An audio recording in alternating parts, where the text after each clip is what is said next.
എല്ലാവരും ഭയങ്കര വിഷമിച്ചിട്ട് അയ്യോ പിന്നെ ഇനി മെനോപ്പോസ് കഴിഞ്ഞാൽ പിന്നെ നമ്മളെ ഒന്നിനും കൊള്ളത്തില്ല ആരും വേണ്ട എന്നുള്ളതാണ്. അതെനിക്ക് മറ്റു കാര്യങ്ങളിൽ എങ്ങനെയാണോ സ്ത്രീകളെ സബ്മിസീവ് ആക്കുന്നത് അതുപോലെ തന്നെ സ്ത്രീകളുടെ ഒരു സംഭവം ഉണ്ടാക്കി വെച്ചിരിക്കുകയാണ്. മെനോപ്പോസിൽ വരാവുന്ന ഒരു കാര്യം വെച്ചാൽ വജൈന ഡ്രൈ ആവും, കുറച്ച് ഡ്രൈ ആവും. അത് ഫിസിയോളജിക്കലായിട്ട് സംഭവിക്കുന്ന കാര്യമാണ്. ഹോർമോണൽ ചേഞ്ച് വരുന്നതുകൊണ്ട് വജൈന ഡ്രൈ ആവും. സോ വാട്ട്, അതാണ് എനിക്ക് മനസ്സിലാകാത്തത്. വജൈന ഡ്രൈ ആയാലും വജൈനയിലാണോ നമ്മുടെ ഇറോട്ടിക്സ് മുഴുവനും ഇരിക്കുന്നത്? അത് പ്രധാനം. ഇപ്പോൾ ഒരുപാട് അതിൻ്റെ കമേഴ്സ്യൽ ആസ്പെക്ട്സും വരുന്നുണ്ട്. ക്ലിനിക്കലി ഇത് പരിഹരിക്കാനാണ് നോക്കുന്നത്. ക്ലിനിക്കലി പരിഹരിച്ചോട്ടെ, അതിന് കുഴപ്പമൊന്നുമില്ല. പക്ഷെ അത് വലിയൊരു സംഭവമല്ലെന്ന് ഞാൻ പറയണേ.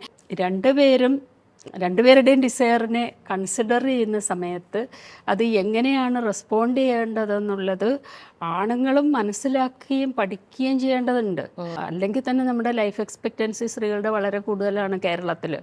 അപ്പോൾ ഇത്രയും കാലം ഈ മെനോപ്പോസൊക്കെ 45-50 ഒക്കെ ആകുമ്പോൾ ആവറേജിൽ 50 വയസ്സിലൊക്കെ മെനോപ്പോസ് ആകും. അത് കഴിഞ്ഞുകൊണ്ട് ഇത്രയും ജീവിതം വളരെ ഡള്ളായിട്ട് ജീവിക്കാനോ എന്തിന്? എനിക്ക് പേഴ്സണലി പറയുകയാണെങ്കിൽ തന്നെ ഓരോ വർഷം കഴിയും തോറും നമ്മുടെ ഫ്രീഡം കൂടുന്നതിനനുസരിച്ച് നമ്മുടെ സെക്ഷൽ ഡിസയറും സെക്ഷൽ എക്സ്പീരിയൻസസും കൂടിക്കൊണ്ടിരിക്കും. അത് മരിക്കുന്നവരെയുള്ളൊരു കാര്യമാണ്.